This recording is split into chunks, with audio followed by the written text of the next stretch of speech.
Genesis chapter 22 verse 1. After these things, God tested Abram and said to him, Abram. And he said, Here I am. Okay, right, so I like it how they, in the ESV version, they use the word tested. So this is not a temptation, this is a test.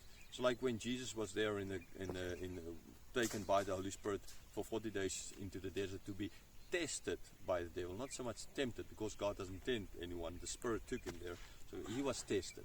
Okay, like Abram is tested here. This is a test.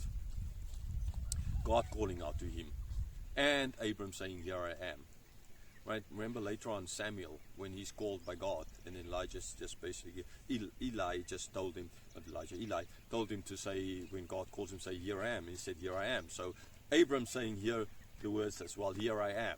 Okay, so it's not as if Abram didn't know where he was, not as if God didn't know, right? But Abram had to answer, and this is the way that he answered. Here I am. I am listening. God, I am listening to you. Okay, so it's already in this we see a big difference between how Abram was before and how he is, where he is at now. Verse 2.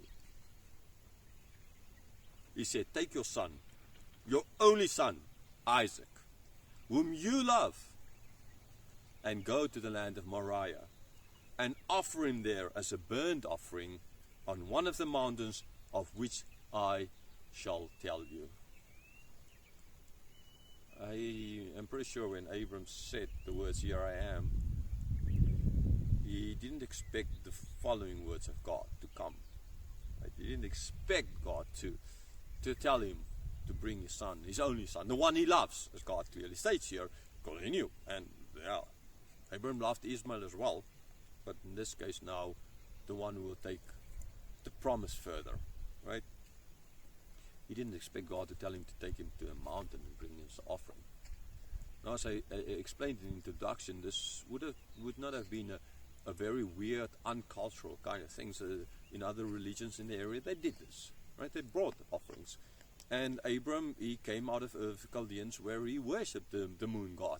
So it's not as if, Abram had the Bible as we have, right? There's still a lot of growth, there's still a lot of teaching that had to be done by God to explain, to open himself up to the people, to explain to the people who he is.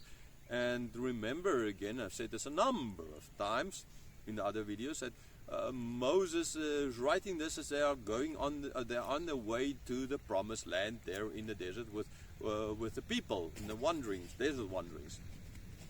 So they had to learn as well from the example of their predecessors who God is and what God wants from them, the essence of God, just basically who God is. They had to learn this. Okay, and through the stories of the patriarchs, Moses was teaching. Okay, so for them there in the desert, they would have known that this is a kind of normal. The Egyptians threw their kids into the Nile River, the firstborn boys into the Nile River, kind of, right, to get rid of them. So these kinds of things would not have been strange to Abram. This is what God's ask of you. They asked you to. And people did bring the children as offerings. So, per se, this would not have been a really weird kind of thing for God or the gods to ask. And he could have had the same kind of opinion concerning. Now, yes, God said you're not supposed to, right? To Noah, you're not supposed to kill. But then again, he looks at the different religions around us, in him, and he kind of, this is kind of normal. So, verse 3. So Abram rose early in the morning, saddled his donkey, and took 2 of his young men with him, and his son Isaac. And he cut the wood for the burnt offering, and arose, and went to the place of which God had told him. So he got up early in the morning. What is the reason for this? So some people say it shows how Abram his willingness to bring. It's like, so early in the morning, get up, I'm just ready to do this, I'll do it as fast as possible kind of idea.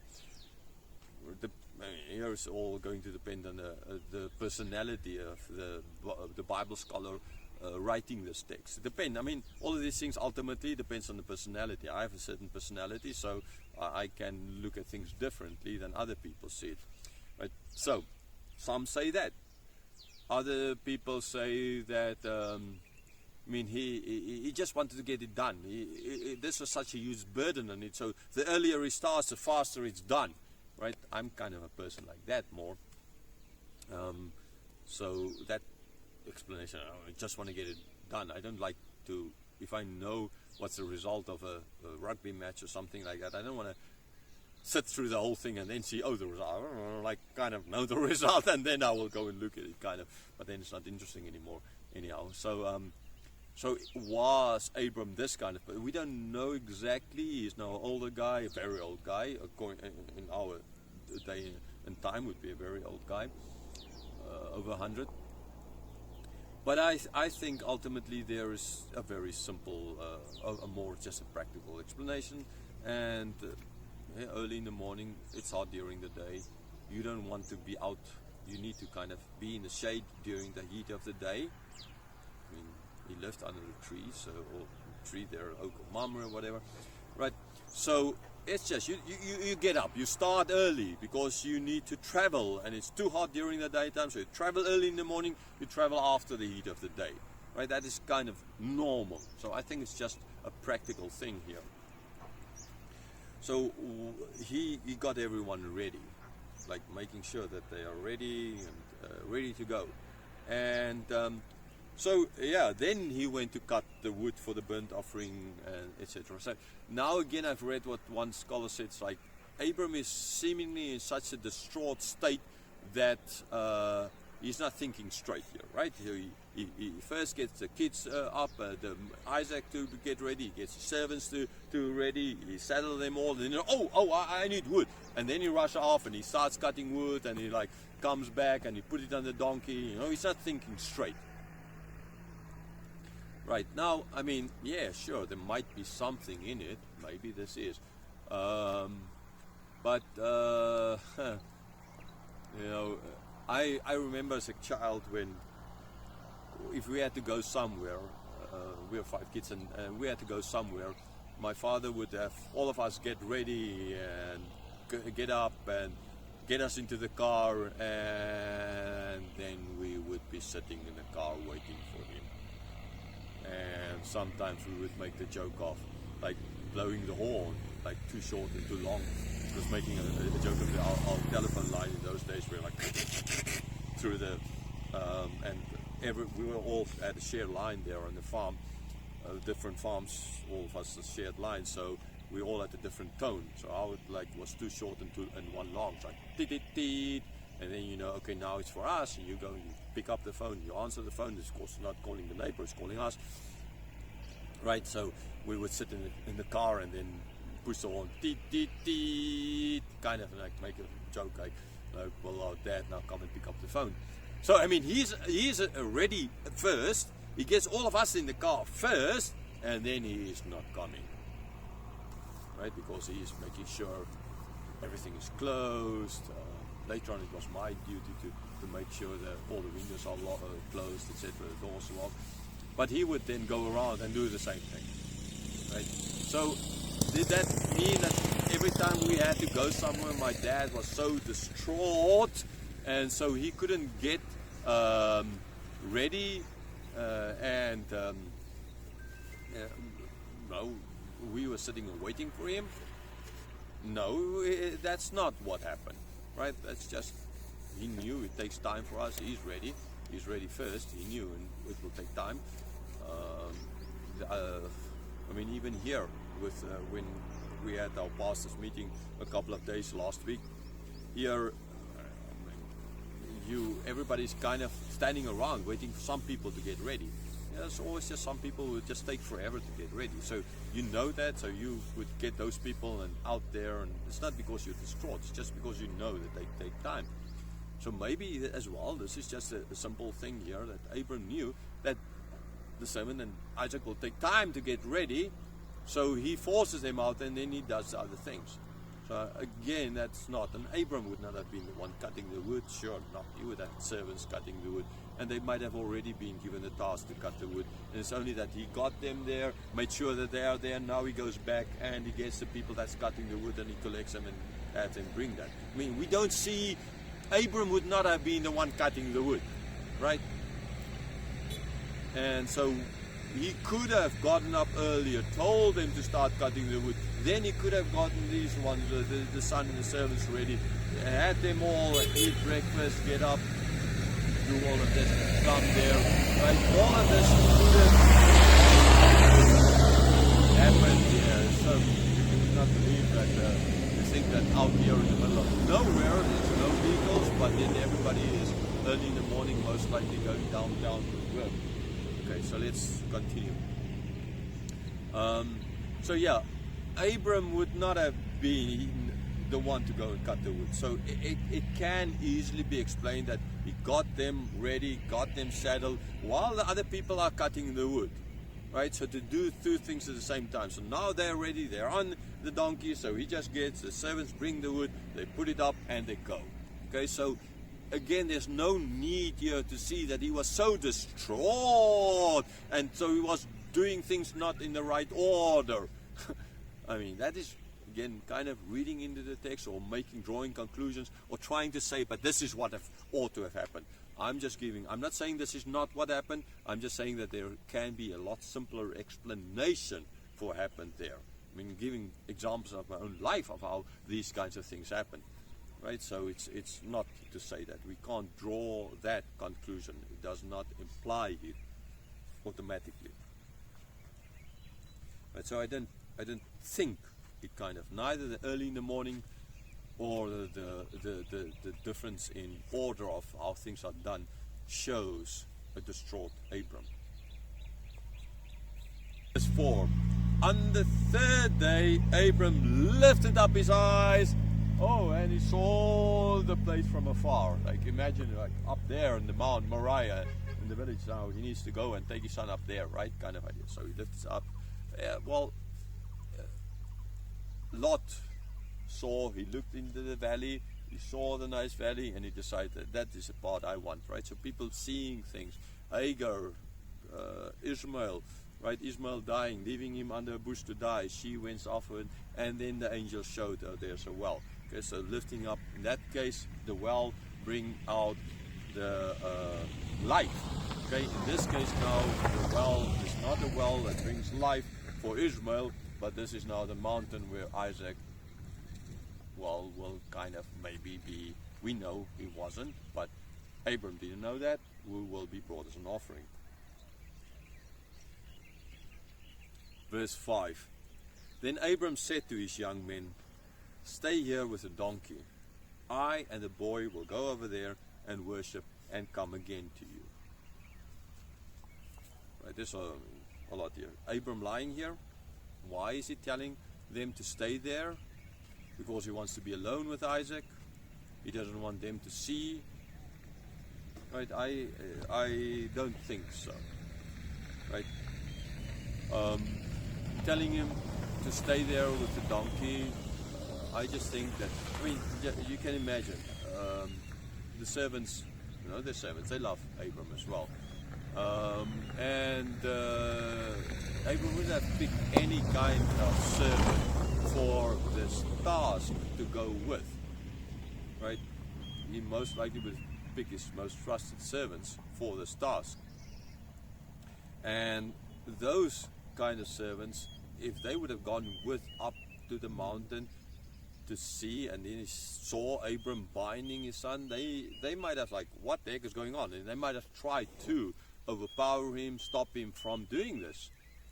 Okay, so I think there can again be just a simple solution to this.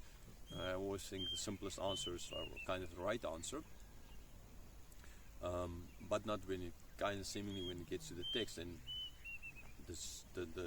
when it gets to textual difficulties, I normally say the difficult word is the right answer, because people try to make things simple, like I'm doing now here. But then in life, the simple answer is always kind of the right answer. So yeah, I think that easily could have happened here. It's just a question of Abram didn't want them to go with, because then they could stop him from doing what he's going to do. Having other people around him, non-servants around him, for example, people not knowing him, especially people thinking that this is kind of the normal thing to do, that would not have been a problem, because other people coming around, they don't know Abram, they just see here's a guy coming to offer a son. That's normal. There's so many of them doing it. Why not another guy? They would not stop him. They would know it's wrong to stop them. But the servants would have been different. Okay, so and then we go up there or over there to worship and come back to you. Now Abram knew that God told him to bring an offering, his son. So can we then already infer from this, from in the New Testament, that Abram kind of believed that God will bring Isaac back from the dead, as he's going to do with Jesus? Did Abram really believe it is, or is this an explanation later on what he believed? Maybe he did, and this is what, at least according to the New Testament, this is what he felt. So it is therefore not lying that he knew that God, he will kill and God can bring him back from the dead. Did he hope for that? Most likely. Did he know that God's going to provide a lamb? No, sure not. Okay, so verse 6. And Abram took the wood of the burnt offering and laid it on Isaac his son. And he took in his hand the fire and the knife.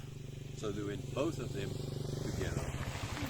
Right, so Isaac had to carry his own, the wood on which he's going to be put to and burned as a burnt offering. A burnt offering, honestly, if you just, he was going to kind of stab him first. So Isaac needs to carry the wood. He just took, it makes sense. He's an old guy, he's not going to carry it, so his son would. He's sure not going to carry it. And his son is going, so his son will be carrying it, just like plain simple. He just took the what to make the fire with and the knife. Okay, and then they went.